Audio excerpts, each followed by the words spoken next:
So, I'm Siboney, and this is Meg. You can also see her as well. Hey, everyone. We're going to be going over how to do a walkability audit today, and we're going to be sharing the presentation as well. So if there are any follow-up questions, we are going to be sharing all the resources of this presentation with you, and our emails are here available if you have any further questions. So the purpose of this meeting today is really to give everyone a gist of the who, what, when, where, why of walkability audits. We're going to be able to help everyone feel comfortable with conducting your own walkability audits in your neighborhood. And I also just want to thank everyone for attending and for being interested in the work we do. And it means a lot to us to be able to have our volunteers help us with our mission towards better transportation and land use. So I'm going to go over some questions that I'm going to ask Meg, our program director. And as we go along, if anyone has just a quick question, feel free to enter it in the chat or raise your hand and we can answer it on the spot. So to start us off, Meg, what is a walkability audit?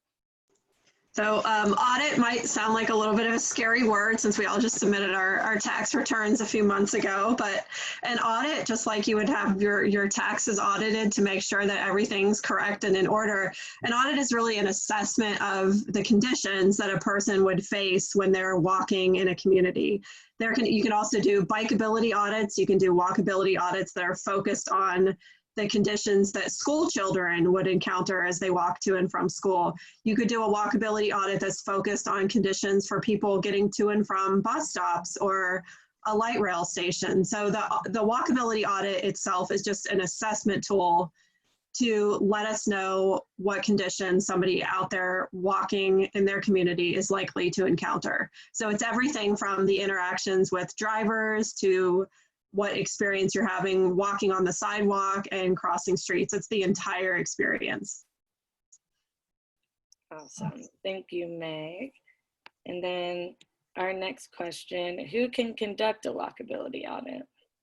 Only certified walkability audit trainees. No, so that was a joke. Anyone and everyone can conduct a walkability audit. Oftentimes people are a little bit hesitant to get out and do a walkability audit because it sounds a little bit daunting, like maybe only a professional would be able to accurately do this. But there's such amazing value in people from all backgrounds participating in collecting data on walkability audits. You bring a perspective to a walkability audit that no one else in your community will bring that exact same experience too. So each of us experiences the world through our own lens. So we have our own perceptions of the environment. We each have a slightly different ability level. We all experience different things when they're out there. So by having a diverse group of people do a walkability audit, you're going to get more comprehensive feedback than if just one person went out and did it. And I also want to really emphasize the importance of just everyday residents who have no real background in transportation planning doing walkability audits.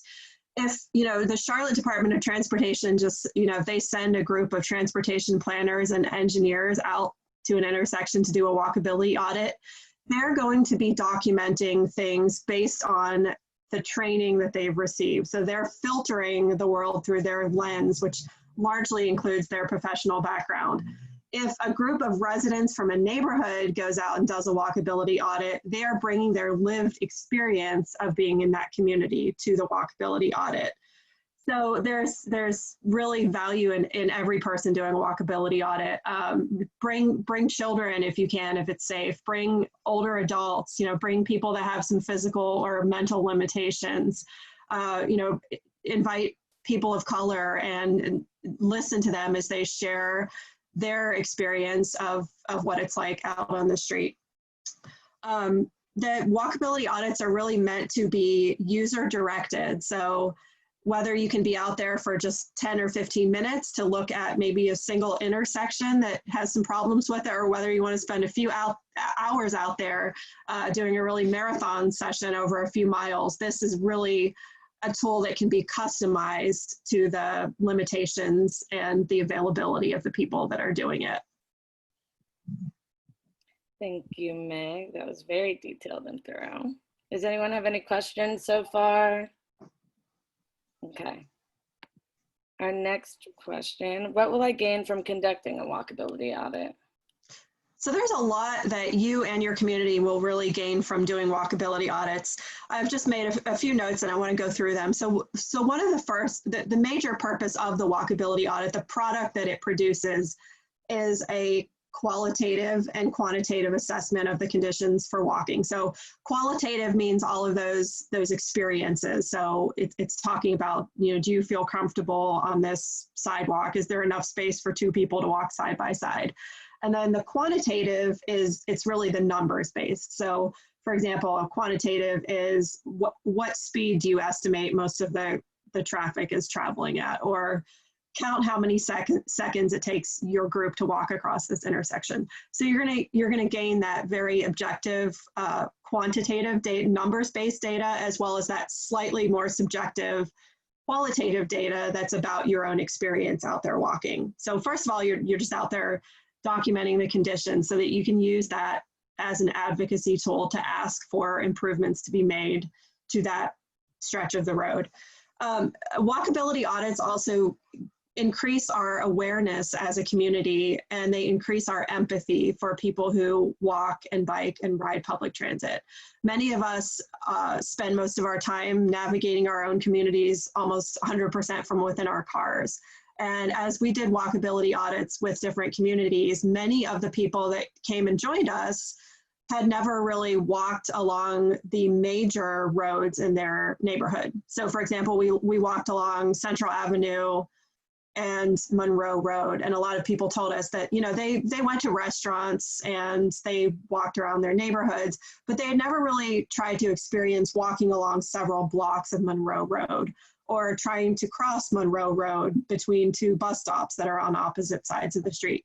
So I think the empathy piece of the walkability audit is really critical. It puts us literally in the shoes of someone who may not have access to a car and has to encounter that neighborhood on foot.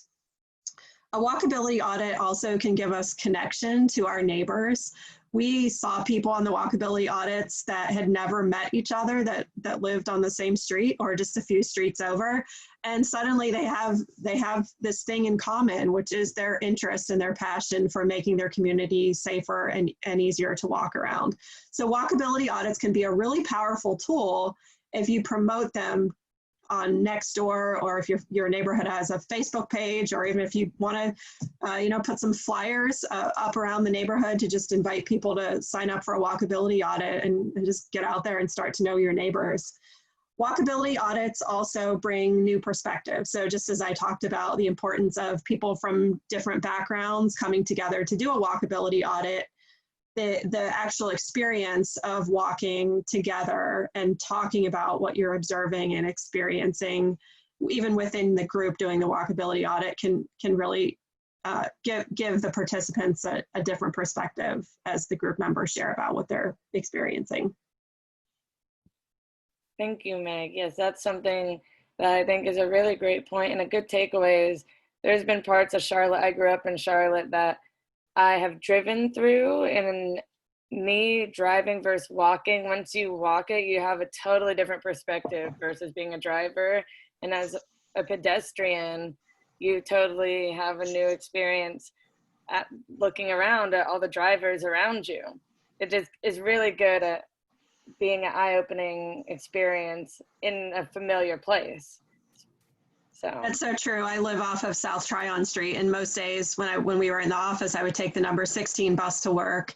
But then there were some days that I had a lot of meetings around different parts of the county where I would have to drive, and I always noticed the people trying to safely get to the bus stops that I would usually walk to on a typical day that I did ride the bus. When I was in my car, I would notice them with more empathy, and I would be more cautious about yielding to those people walking that were just trying to cross the street after they got off the bus. So that the participation for me being a bus rider, but I think it also comes from doing a walkability audit is we become more aware of the people out in our neighborhood who are walking. I completely agree. Yes. Where is a good place to conduct a walkability audit? So I would say, start in your own community. It's best to do a walkability audit in an area that you have connections to. So, Charlotte, just the city alone, is over 300 square miles. So there are a lot of needs in Charlotte. We are a city that largely experienced population growth after cars were invented. So most parts of Charlotte are not really fantastic for walking once you get outside of those small neighborhood streets. We have a lot of lack of connected streets and a lot of major thoroughfares that just aren't very pedestrian friendly outside of Uptown and some parts of Plaza Midwood and NoDa. And I would really encourage people to start by doing a walkability audit in your own neighborhood, close to where you live, or a part of your, somewhere that you consider a part of your community. So it could be within the proximity of the school that your children go to, or if you attend a place of worship and you know that people try to access that by walking, you could do a walkability audit there. You could do one around the place where you work. There are so many needs that are right here in our own communities. I would really say to start with those. Sometimes people ask me if maybe they saw in the news that somebody was hit and killed by a car across town in a lower income community. Should they get some people together and do a walkability audit over there? And I would really encourage people to make sure that if you're going to do that you have a very clear connection with somebody who is a part of that community. If we're just going into a community that we have no connection to, we are basically trying to help from the outside in, and that does not give a sense of agency and power to the people within that community. So I think there are other ways that community could be assisted, but we don't want to be sort of just bringing in help from the outside without having deep engagement of the people in that community. That's very important. That's great. Okay. Another question, how does a walkability audit make a difference to the community? I know we've already touched on it a little bit, but. So Charlotte is a city that, like many across the country, has experienced a sharp increase in pedestrian fatalities within the past few years. There are probably a number of reasons that this is happening nationwide. More people are distracted when they're driving on their phones. Our phones do more than ever now. And unfortunately, that phones are being commonly used when people drive. People are also driving larger vehicles. So an SUV striking a person walking is more likely to cause serious injury or fatalities than a smaller passenger car. Last year, as well as in 2018, the city experienced a record high rate of pedestrian fatalities. So 28 people were killed walking and biking in 2018 and again in 2019. And those were both record high years. So we're not trending in the right direction. Fortunately, the city has adopted a Vision Zero program. And Vision Zero is a concept that began in Sweden and has since spread throughout the world. And it really is about designing streets and supporting behaviors that will eliminate traffic fatalities and serious injuries. So we know that people will make mistakes, but we don't want those mistakes to be fatal, whether that person is walking or biking or driving a car or trying to get to and from a bus stop. So Sustain Charlotte serves on the city's Vision Zero task force, and we're working on supporting some pretty tangible efforts there. And walkability audits are really important because they help neighborhoods and communities to really mobilize around advocating for their own walkability. So once your community has that objective and subjective walkability data, you can use that as a tool to advocate for things like better, more visible crosswalks and better sidewalks, and also for better enforcement and better street design. We know that in Charlotte, crashes that involve people walking and biking, they account for less than 3% of all of the crashes, but they account for about a third of the fatalities. So people walking and biking are disproportionately more likely to be killed in a crash than people in a car. And that kind of makes intuitive sense, right? When we're just out there walking and biking, we don't have the protection of a large amount of metal around us. Our bodies are vulnerable. And so walkability audits are a really great tool to start to get a community excited about advocating for walkability. Thank you. What's important to look for when conducting a walkability audit? This is a great question because there are so many things that we can observe when we're out there doing a walkability audit. And to some extent, there are different things that you're going to be looking for in your community based on what the major challenges are. So if you're really focusing on the safety of getting across an intersection, you're going to really want to focus on things like this, the perceived and real safety of getting across. So you're going to want to measure things like, how long does it take to get across the intersection? And is the walk signal still on by the time you get to the middle of the intersection? You're going to want to observe the behavior of other pedestrians that you may see out there. You want to observe people riding bikes. How is the street being used? It's really important to look at the behavior of people driving cars. So when you're out there with a group of people, sometimes you're going to be more visible to the drivers than one person walking alone. So sometimes drivers might change their behavior in response to a walkability audit, especially if you're all wearing safety vests. They may think you're out there for official purposes, but do pay attention to that driver behavior. Are drivers following the traffic laws? If a person tries to cross the street at a legal crosswalk, are drivers yielding to that person? Pay attention to locations that may have populations of vulnerable street users. So, people that would be disproportionately affected by lack of safety. So locations like schools or senior centers, even shopping centers where a lot of people are probably going to be getting to that on foot. Pay close attention if you have a public bus stop or several bus stops along the route. It's important to keep in mind that when people ride the bus to get to a destination, they always have to cross the street because the bus, unless there's continuing along in the same direction that they came, which is not as common, but typically you ride the bus, you get off the bus, and then if you're going to a store that's on the same side of the street, you go to that store, but then to get back home, what do? You have to cross the street to get on the bus that's taking you back home.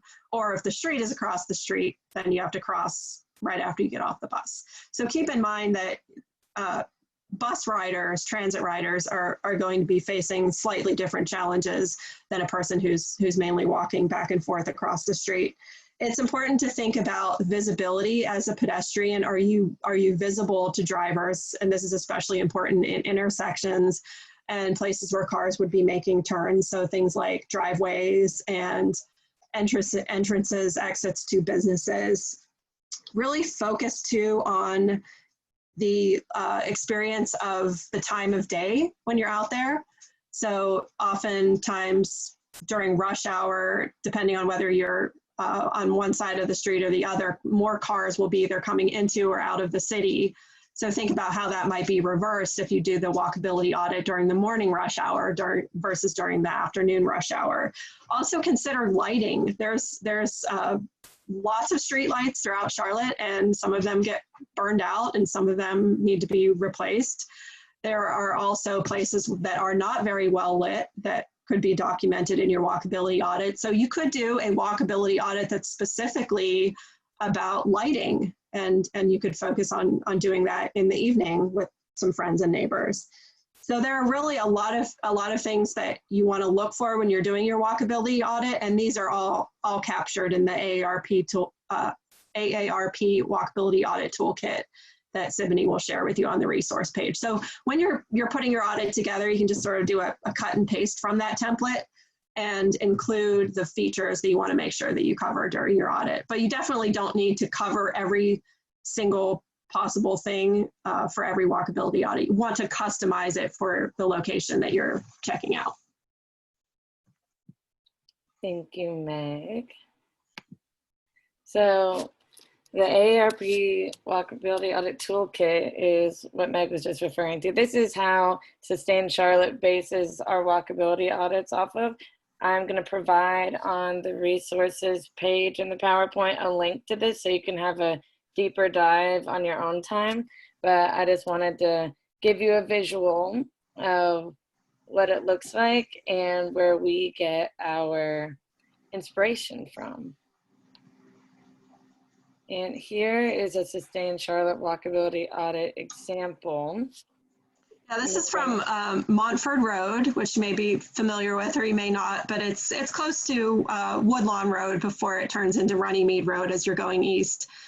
And this is a location on the left where we did a walkability audit back in 2017 with a group of college students. And they noticed that this bus stop here on Woodlawn at the corner of Montford, it really filled with rain and mud every time that it rained heavily. And as you can imagine, this was not a comfortable place to stand and wait for the bus. And also this intersection was pretty hazardous to cross on foot. There were a lot of cars that were trying to turn onto Woodlawn or off of Woodlawn, and it's especially hard to make a left turn out of here, so many cars aren't really watching for pedestrians. We also know that this is an area that has seen a lot of growth as an entertainment district within the past 5 to 10 years. So as that area has grown, there's been a lot more pedestrian activity along it, especially at night. And so this was a case where the Charlotte Department of Transportation had already begun a study of Montford Road. They recognized that it was facing some challenges and needed to be made safer.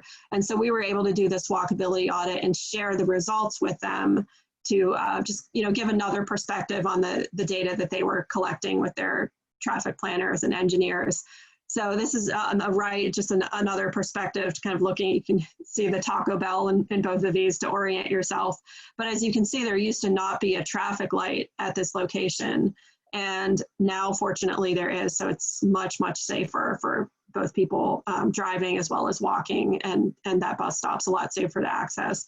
And the sidewalk has since been replaced. So hopefully that has resolved that flooding issue. Yes, and I have driven in this area many a times. I live pretty close to here, and the light has made such a difference.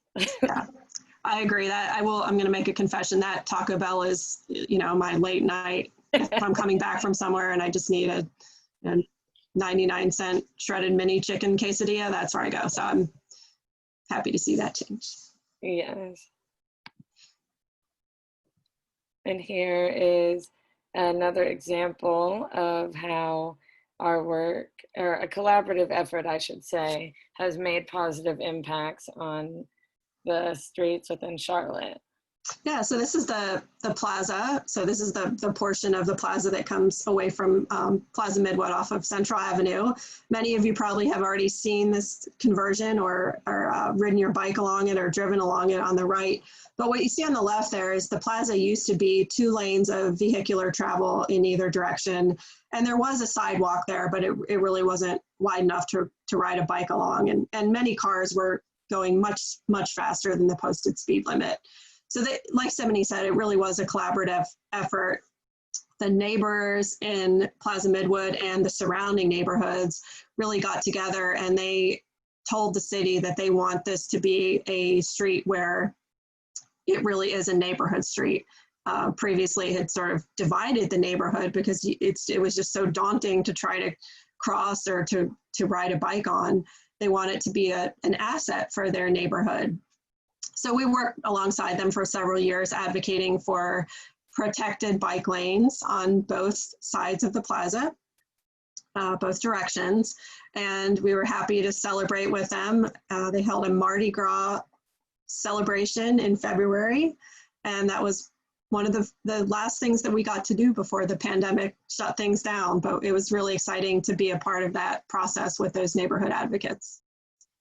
Yes, that was when I kind of began working here, and I remember being so excited to see this positive change, and everyone was so happy and biking. It was great. It was really nice. So this is another slide on how to find your city council member. And wait, I'm so sorry, my dog just walked in here. So how to find your city council member. Meg, pretty much this is a step in what, I guess the next slide I'll explain a bit more, but we use this data from the walkability audits, and then from that, we share that with city council, and you can follow this link in, yeah, so it's really powerful for your city council member to hear directly from you and your neighbor. So, right, I mean, Sustain Charlotte could share the data with city council members, but if you live within the city of Charlotte, or really, I mean, if you live in any community, you have a body of elected officials that represents you. So the towns in Mecklenburg County each have their own town council. If you go on your town's or city's website, you'll see either your city or town council, and you'll be able to find who represents you. So for example, the city of Charlotte has 6 districts of council members. Actually, sorry, seven districts of council members. So wherever you live in Charlotte, you're gonna have a district council representative. There are also 4 at-large city council members, and they represent all of the people of Charlotte. So 3 of them you'll see listed on that page as city council member at large. And then there's also a mayor pro tem. That mayor pro tem is actually the at-large council member who received the most votes. So they're also an at-large council member. So pro tem is also an at-large council member. But really, you know, reach out, especially to your district council representative. They were they were elected by the people who live in your community to represent the needs of your part of Charlotte. So they really need to hear from you what you need to feel safe out on your streets. And invite them to come out on a walkability audit with you. We've had several council members take us up on our invitations to go out and walk the community. You might be surprised. Don't try to ask them right before an election, but you know, throughout the year, give them that invite, and you might be surprised. Awesome. So this is a kind of steps in order of how your volunteering and doing a walkability audit will make an impact. I kind of just wanted to lay this out so you could see the order of operations, but I want you all to know that beginning to decide a walkability audit is normally the first step, and then you kind of go into filling the template based off of your location's needs. You get friends and coworkers, volunteers, anyone to do the walkability audit with you. You complete it, you compile the results, and also while you're on walkability audits, you can definitely take a bunch of pictures with your phone, and having visual representation and pictures is super great, and it's something you can add. And you can share the results with your representatives on city council, and just remember to keep the pressure on. And those are ways that your volunteering truly will make an impact.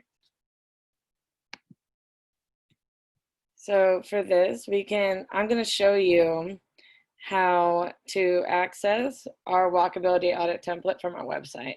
So you're going to click this link, and this will be shared with you. So no worries.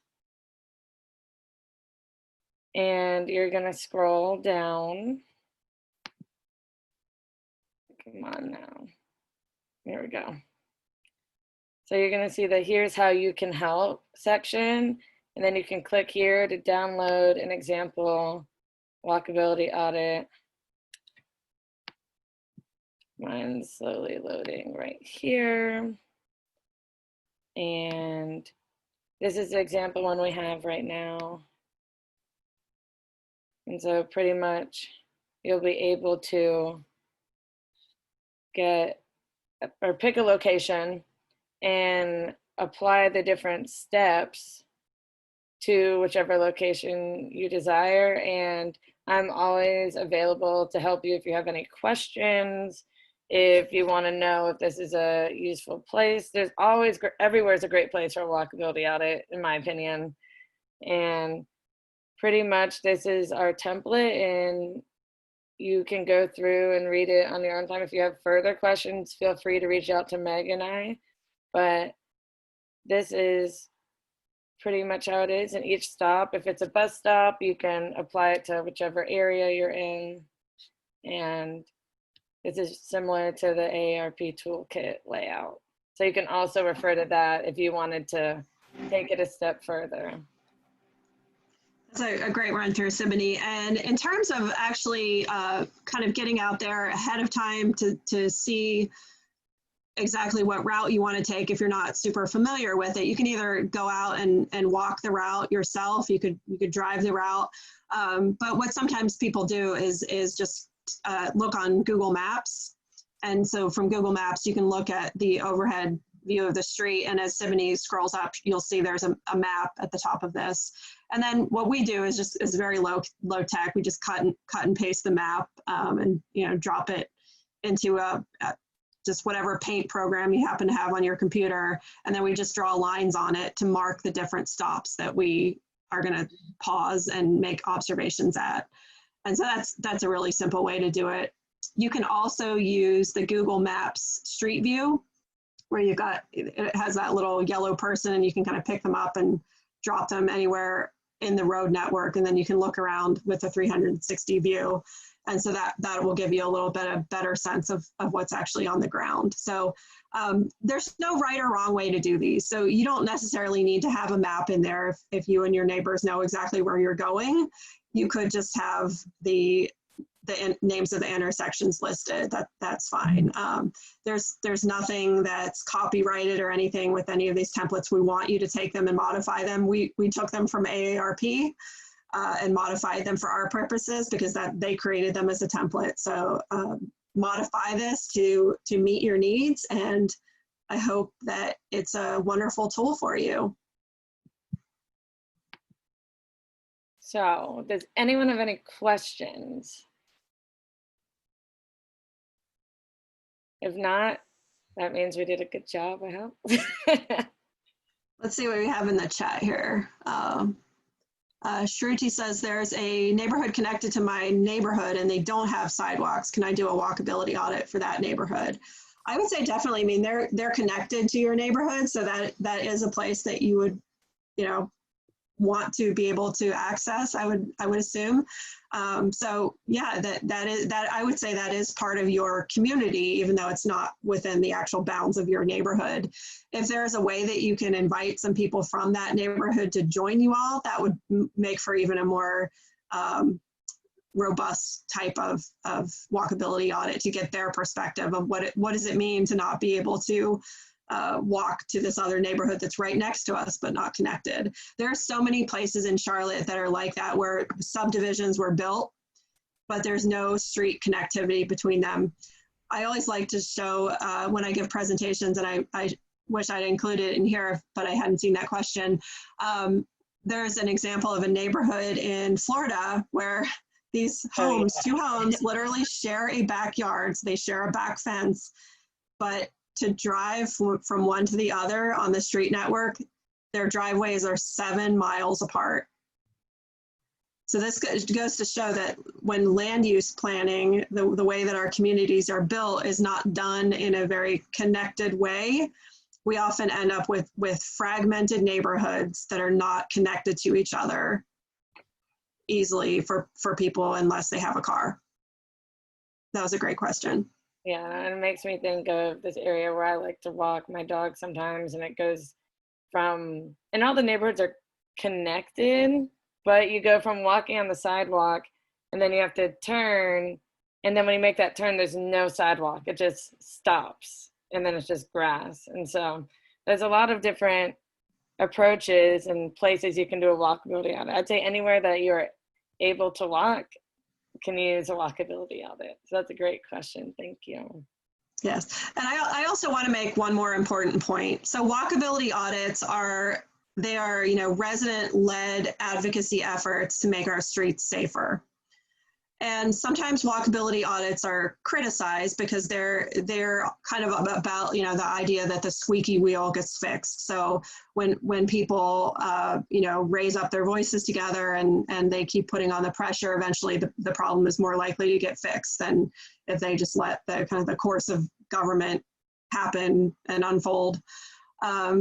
We know that the city of Charlotte has a tremendous backlog of sidewalks that need to be built, intersections that need to be built, pedestrian crossing beacons, and other basic infrastructure to make our streets safe for everyone.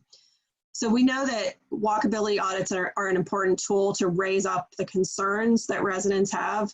But as we are doing this in communities and teaching communities how to make their needs known, we are also working very hard here at Sustain Charlotte to advocate for the city to have more resources to build infrastructure to make it safer for people to walk and bike and reach their bus stops in the Charlotte communities that are most in need of it.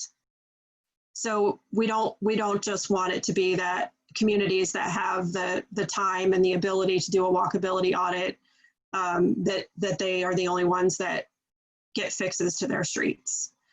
There still needs to be a equitable process within the city that guides where investments happen. I know the city doesn't want to come in and do something that residents really don't want. So, you know, if residents really don't want a pedestrian path that connects to disconnected neighborhoods, it's less likely to happen. But many of the things that we're talking about here are pretty low cost solutions. So when we're talking about the squeaky wheel getting fixed, oftentimes it's about letting the city know, hey, you know, we've got these two cul-de-sacs here, and is there a way that maybe the city could make a pedestrian path between them? They're not going to come in there and build a new road for cars, but maybe we can work with the city to connect some disconnected neighborhoods. So I want to be very clear on that. We believe very strongly that there needs to be an equity-based decision-making process at the city that's consistently followed. But the walkability audits are another tool for making the needs of your community known and the desires of your community. Thank you, Meg, for that explanation. It's very important. I have a question. I live in Derrida, just on the north side of 85, and there's a lot of people in my neighborhood that walk, and there's bus stops around, but you know, there's not at all good sidewalk connectivity. Some of the bus stops are like right on a train track, and you know, like a train track on one side and a busy street on the other. And there's also, you know, I went to a community meeting a couple months ago, and you know, there's a lot of talk about figuring out how to keep people from speeding through the neighborhood. And I mean, it is a neighborhood, it's a very suburban setting, but people fly through here like 60 miles an hour, even though there's a 25-mile-an-hour speed limit sign. So I think we have a lot of issues that need to be addressed, and I'm not sure which ones are the most important.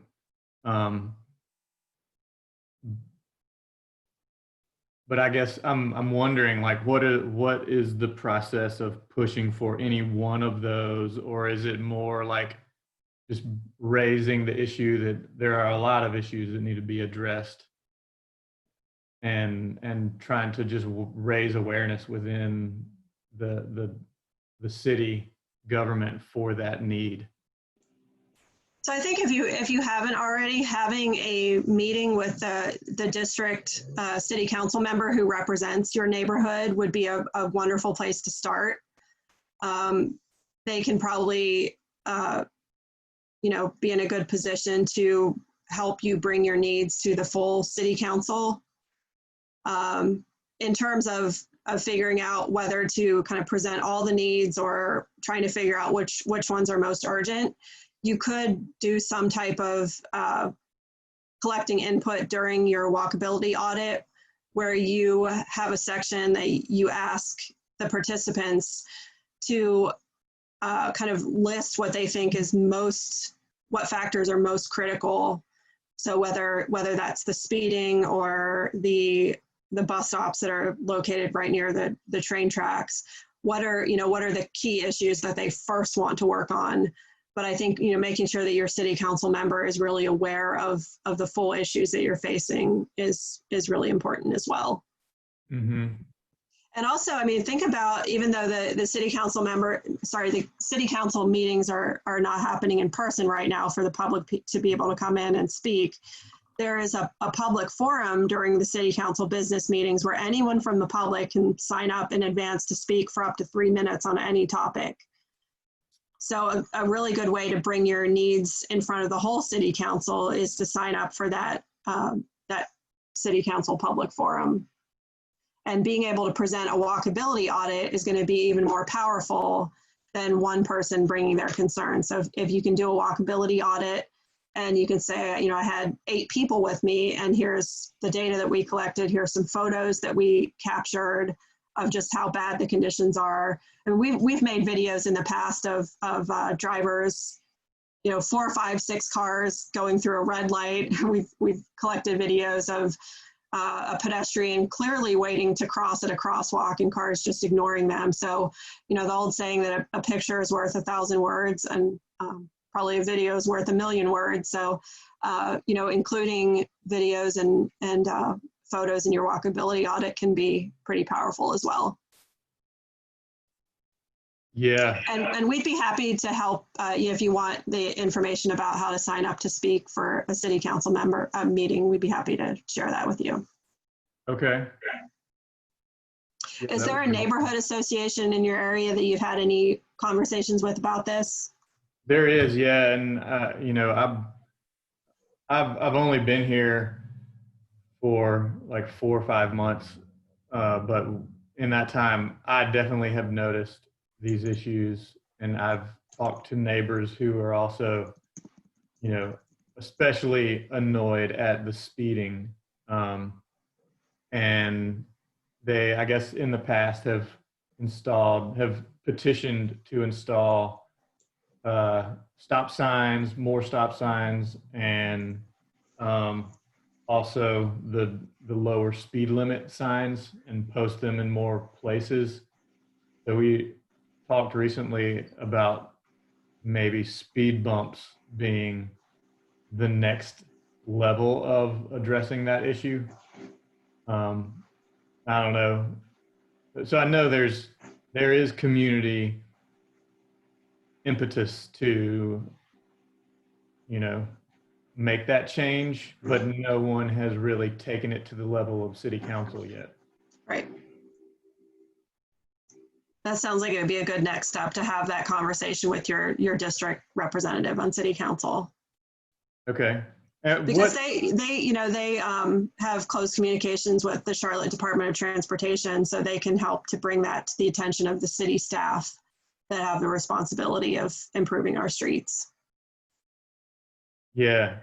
And what is the process of getting a speed bump or like multiple speed bumps in your neighborhood?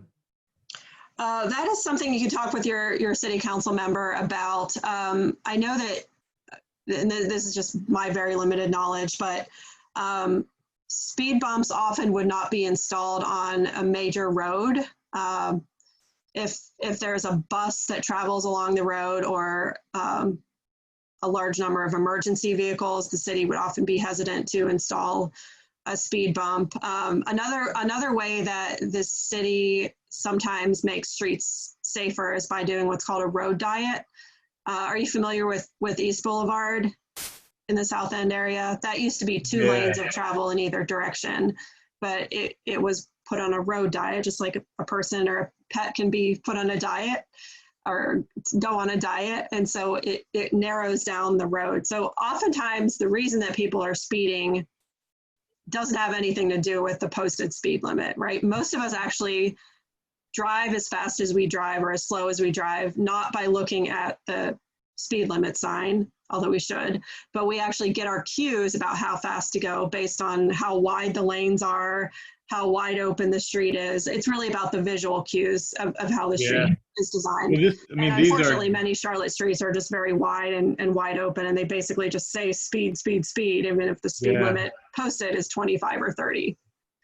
These are definitely just neighborhood roads that people go 60 miles an hour on. So potentially a speed bump could be a possibility there if it's really just a smaller neighborhood road. But I would say start with your city council member and you know, keep the pressure on. Cool. Thanks for working on it. Yeah, thank you guys. You're welcome. And so I just wanted to share this is the resources that we have available that we'll send out. This is the Walk the Transit link that goes to the template. And here's the Toolkit link. And I just wanted to thank you and everyone who is looking forward to doing walkability audits with us in the future. So thank you very much. And I hope that we'll be able to do walkability audits together soon. Yeah. In the meantime, you can do them with your friends, families, neighbors to the degree that you feel comfortable with it. You know, socially distance if you're not with people from your same household and wear masks. But this is something that could be done safely during the pandemic. We can't organize them, but you certainly could to the extent that you and your fellow auditors feel comfortable. Yeah, no, there's a community meeting coming up, I think, next weekend. So I'll bring that up. Yeah, this is a great activity that is actually able to be done socially distant. So it's great. Yeah. Cool. Thanks, guys. Thank you. Thank you so much. I hope you have a good day and feel free to reach out if you have any follow-up questions. Okay. Yeah, will do.